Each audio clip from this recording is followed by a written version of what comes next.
인구의 절반은 비슷한 성향인 것 같아요. 아, 그래요? 그래서 사실은 적극적이냐 소극적이냐 이거는요 절대로 장단점이 아니에요. 그러니까 적극적인 사람이 가지고 있는 장점도 있는 그렇죠. 반면에 예. 그들 역시도 해결해야 될 과제가 있는 거고요.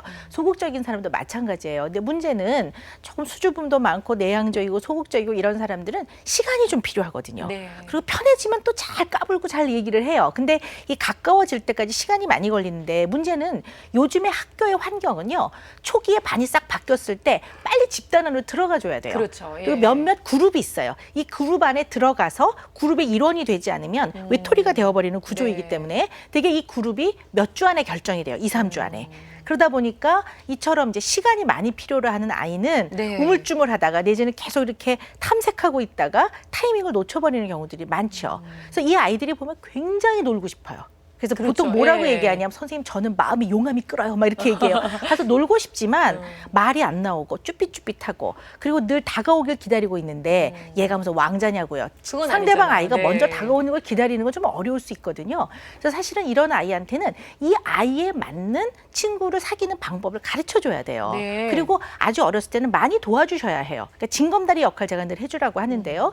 유아부 같은 경우에는 선생님이 데리고 가서 얘는 누군데 너희는 뭐 하니?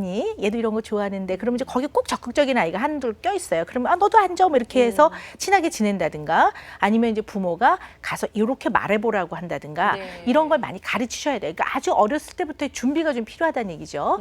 그렇지만 어쨌든 이렇게 소극적이고 내향적인 아이도 마음속에서는 친구랑 사귀고 싶은 마음이 굉장히 많아요. 자, 그런데 실질적으로 어떤 문제가 생길 수 있냐면은 네. 아이들 사이에선 한 반이 한 40명 가까이 되잖아요. 그렇죠. 많은 갈등과 오해가 있어요. 그리고 예를 들어 애들 사이에서 갈등이 생기면 꼭 적극적인 아이들은 와서 자기의 감정을 과다 표출하거든요.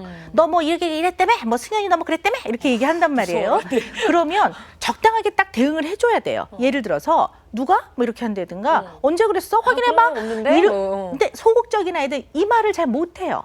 왜냐하면 맞아요. 긴장이 되기도 하고 또 아주 조심스러운 아이는 머릿속에 갖가지 생각이 떠올라요. 맞아요, 선생님. 내가 네. 이랬다가 이 아이하고 관계가 나빠지면 어떡하나? 이것 때문에 얘가 나를 싫어하면 어떻게 될까? 싸움이 붙으면 얘 되게 주먹이 센데 내가 맞을 것 같은데 나 너무 맞는 건 싫어. 뭐 네. 별별 생각이 다 떠오르기도 하고 어떤 아이들은 머리가 잠시 하얘져요. 그래서 얼어버리기 때문에 네네. 반응을 잘 못하거든요. 그래서 이렇게 반응을 못하고 있는 사이에 오해받은 사건이 진실로 굳어지기도 하고 맞아요. 예. 때로는 아이들이 봤을 때는 반응을 못하니까 따지네 말고 나머지 아이들이 봤을 때 사실인가 보다 이렇게 돼버리는 거죠. 그래서 아이들한테 오해를 받는 일이 많이 생기고요.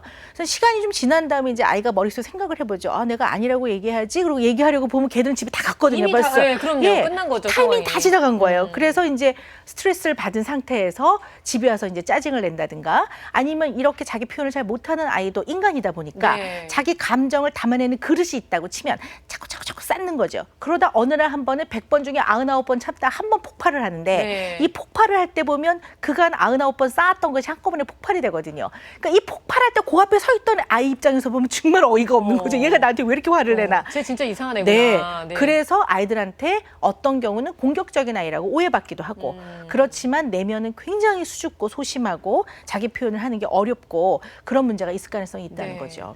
그래서 이 아이들은 어릴 때부터 부모가요 부정적인 감정에 대해서 굉장히 안전하게 표현하도록 많은 기회를 주셔야 해요. 네. 그러니까 아이가 예를 들어서 뭐 선뜻 이렇게 자기 주장을 못하면 부모는 기회를 주고 어떤 대답을 해도 괜찮으니까 내일 얘기할까? 괜찮아. 틀려도 돼. 네 의견이 중요해. 뭐 이런 태도라든가 가끔가다 아이가 뭐 불편하다는 표현을 한다. 화가 난다고 했을 때 네. 그럴 수 있지. 화가 날 수 있는 거야. 사람은 살다 보면 화날 일이 있어.